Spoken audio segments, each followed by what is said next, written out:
ऊंचाहार की गलियों से निकलकर विधानसभा की दहलीज तक और अब योगी सरकार के कैबिनेट गलियारों तक मनोज पांडे का सफर किसी फिल्मी स्क्रिप्ट से कम नहीं है। कक्का के नाम से मशहूर मनोज पांडे की पहचान एक जमीनी ब्राह्मण नेता की रही है। आज जब उन्होंने मंत्री पद की शपथ ली तो राजभवन के गुंजायमान जयकारों ने ये तो बता दिया कि बीजेपी ने एक लंबी प्लानिंग के तहत ये दांव खेला है। यह सिर्फ एक व्यक्ति का कैबिनेट में आना नहीं है, बल्कि बीजेपी नेताओं द्वारा अपनी कोर वोट बैंक को यह यकीन दिलाना है कि भगवा राज पर उनका मान सम्मान सबसे ऊपर है। मनोज पांडे का कद केवल रायबरेली तक सीमित नहीं है, बल्कि पूरे प्रदेश के ब्राह्मण समाज में उनकी अपनी एक अलग पैठ है, जिसे बीजेपी अब भुनाने की पूरी तैयारी में है।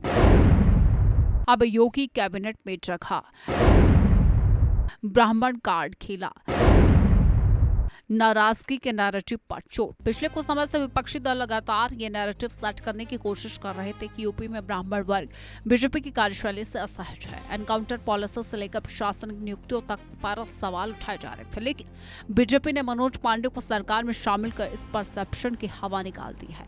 ये कदम सीधे तौर पर उस ब्राह्मण नैरेटिव पर चोट है जिससे विपक्ष अपनी ऑक्सीजन बना रहा था। बीजेपी ने साफ संदेश दिया है कि ब्राह्मणों की भागीदारी सिर्फ कागजों पर नहीं, बल्कि सरकार के रसूख में भी करार है। कक्का को आगे करके पार्टी ने उन सभी अटकलों पर पूर्ण विराम लगा दिया है जो बीजेपी और ब्राह्मणों के बीच की दूरी का दावा करती है। सरकार में हमारी हिस्सेदारी, बीजेपी का सीधा संदेश, सपा को अंदर से झटका।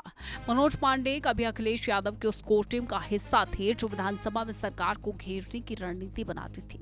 सपा में ब्राह्मणों का बड़ा चेहरा होने के नाते उन्हें चीफ व्हिप की जिम्मेदारी दी गई थी, लेकिन राज्यसभा चुनाव के उस एक मोड़ ने पूरी कहानी पलट दी। मनोज पांडे का सपा का साथ छोड़ना अखिलेश यादव के लिए सिर्फ एक विधायक का जाना नहीं था, बल्कि उस भरोसे का टूटना था जिसने सपा को पीडीए के साथ सर्व समाज की पार्टी दिखाने में मदद की थी। आज कक्का की इस नई पारी ने सपा के उस किले में सेंध लगा दी है, जिसे बचाना विपक्ष के लिए सबसे बड़ी चुनौती बन गया है।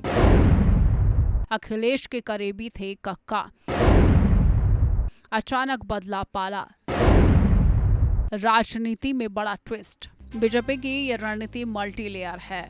मनोज पांडे के मंत्री बनने के बाद पार्टी ने एक साथ कई मोर्चों पर बढ़त हासिल कर दी है। पहला, रायबरेली और अमेठी जैसे कांग्रेस सपा के पुराने गढ़ों में बीजेपी ने अपने पकड़ को फौलादी बना लिया। दूसरा, विपक्षी गठबंधन के जातीय जनगणना वाले नैरेटिव के खिलाफ ब्राह्मण एकता का एक मजबूत ढाल तैयार कर लिया। और तीसरा, पूर्वांचल से लेकर अवध तक फैले ब्राह्मण वोट बैंक को यह एहसास कराया है कि पार्टी पुराने वफादारों के साथ साथ नए चेहरों को भी पूरा सम्मान दे रहे। यह मैच एक कैबिनेट विस्तार नहीं, बल्कि सपा को उसके ही घर में घेरने का चक्रव्यूह है।